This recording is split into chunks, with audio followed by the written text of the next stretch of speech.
అందరికీ నమస్కారం అండి. ఓం శ్రీ సాయిరామ్. శ్రీ సాయిబాబా సచ్చరితలో భాగంగా ఈరోజుటి వీడియోలో చందనోత్సవము, అలాగే కపర్టే గారి కుమారుడిని బాబా ప్లేగు వ్యాధి నుంచి ఎలా రక్షించారో తెలుసుకుందాము. చందనోత్సవము అనున్నది గొప్ప గొప్ప మహమ్మదీయ ఫకీరుల గౌరవార్థమే చేయుదురు.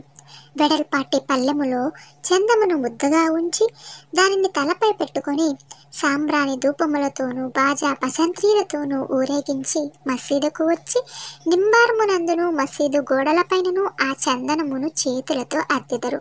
అది కూడా శ్రీరామనవమి రోజునగుట ఆశ్చర్యము. పగలు హిందువులు శ్రీరామనవమి జెండా పండుగ, రాత్రి ముస్లింలు చందనోత్సవము జరిపేవారు. ఎట్టి గొడవలు కొట్లాటలు లేకుండానే జరుగుతూ ఉండేది. ఈనాటికి మత కలహములతో అట్టుడికి పోచున్న దేశమున ఆనాడు కూడా పరస్పర గౌరవ మర్యాదలతో ఉత్సవములు జరుపుకొనుట కేవలం బాబా మహిమనే చెప్పాలి. వీనికి తోడు బాబా గోకులాష్టమిని కూడా ప్రవేశపెట్టినారు. ఇట్లా మొదలైన శ్రీరామనవమి ఉత్సవము 1914 నాటికి ఎంతగానో విస్తరిల్లింది. ఆనాటికి రాధాకృష్ణమయ్యి కృషి వలన శ్రీ సాయి సంస్థానం ఏర్పడినది. అలంకారములు ఆడంబరములు పెరిగినవి. సజ్జితాశ్వము, పల్లకి రథము, పాత్రలు, వెండి సామానులు, వంట పాత్రలు, పటములు, నిలువటద్దములు, ఏనుగులు కూడా తయారైనవట. ప్రతి శ్రీరామనవమికి శ్రీ షిరిడి సాయి సంబరమునందు హరికథ ఆలపించు బాధ్యత శ్రీ దాసుగుణ మహారాజుకి అప్పగించబడమేది.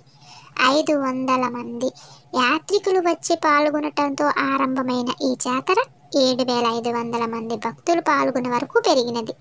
ఆయనను అంత రద్దీ ఎందు కూడా ఎట్టి వ్యాధులు వచ్చుట కానీ, మత కలహములు కొట్లాటలు కానీ జరగకపోవుట కేవలం శ్రీ సాయిబాబా అనుగ్రహమే అని చెప్పాలి. కపర్టే గారి కుమారుని కాపాడుట.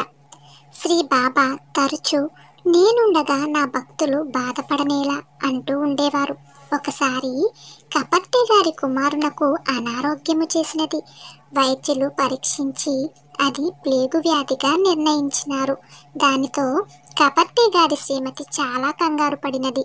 ఆమె బాబా వద్ద మొరపెట్టినది.